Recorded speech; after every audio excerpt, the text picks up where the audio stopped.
Between 1927 and 1941, 400 workers blasted 450,000 tons of rock from a mountainside using chisels, jackhammers, and a lot of dynamite. Gradually, they carved out Mount Rushmore. Now, the monument draws nearly 3 million people to South Dakota's Black Hills every year. But its facade belies a dark history. About 10,000 years ago, Native American people began inhabiting the Black Hills. The area became especially sacred to the Lakota people, who formed the western branch of what the U.S. called the Sioux Nation. The Lakota believed one cave within the Black Hills to be where they first emerged, and they named one of the Black Hills mountain peaks the Six Grandfathers, after their sacred directional spirits. But in the 1800s, Lakota access to this land came under threat. White settlers in North America expanded their territories by using physical violence or negotiating with indigenous peoples. After its establishment in the late 1700s, the U.S. government ratified hundreds of treaties with Native American nations. However, it often broke them or created them using coercion. Between 1866 and 1868, the Lakota and their allies successfully defended their land from the U.S. military and negotiated a new treaty with the government. In the 1868 treaty at Fort Laramie, all parties agreed that a vast territory, including the Black Hills, belonged to the Sioux Nation. In return, the Lakota would allow U.S. travelers to pass safely through. But many aspects of the treaty also aimed to assimilate the Lakota into white culture. This included incentives to convert them from hunting to farming, abandon their nomadic lifestyle, and wear clothes the U.S. provided. Meanwhile, just 7 years later, the U.S. broke the treaty after an expedition found gold in the Black Hills. Miners set up camps, the military attacked and ultimately defeated the Lakota, and the U.S. passed legislation illegally seizing the land. 50 years later, workers began etching into the Lakota's sacred Six Grandfathers Mountain. The project was led by an arrogant sculptor named Gutzon Borglum, who had ties to the KKK.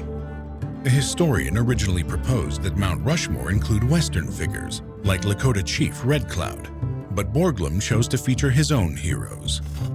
By October of 1941, Borglum had died from surgical complications and work stopped, though the project was unfinished. None of the 4 figures had torsos as intended, and rubble was left piled below.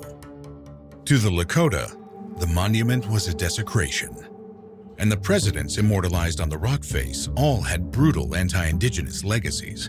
Members of the Iroquois Confederacy called George Washington Town Destroyer for encouraging military campaigns that burned 50 of their villages in 1779. Theodore Roosevelt championed forced assimilation and said, "I don't go so far as to think that the only good Indians are dead Indians, but I believe 9 out of 10 are." In 1980, after the Sioux Nation had sued the U.S. for treaty violations, the Supreme Court ruled that the Black Hills had been unlawfully taken, and the Sioux were entitled to compensation. The amount named has since reached over $1 billion, but the Sioux Nation refused to take the money and give up their claim to the Black Hills, maintaining that they were never for sale. So, what should happen to Mount Rushmore in the Black Hills? Responses to that question are wide-ranging. Some, including tribal leaders and Borglum's great-granddaughter, have called for Mount Rushmore to be removed. Others see it as an important patriotic symbol and vital aspect of South Dakota's economy that should remain.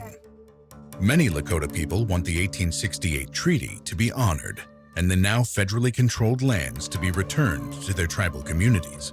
Others have said that the Lakota and the U.S. should at least co-manage parts of the Black Hills. Currently, there are no plans for change. The U.S. broke many of its promises with indigenous nations, making issues like this common. Native people have been fighting for broken treaties to be honored for generations, achieving some major victories along the way. Meanwhile, if untouched, the faces engraved on the Six Grandfathers Mountain are expected to remain for thousands of years to come. As the Lakota defended the Black Hills in the 1870s, a Comanche chief named Quanah Parker guided his people in horseback raids against U.S. expansion in northwestern Texas. Get to know the story of this remarkable leader and the difficult decisions he faced with this video.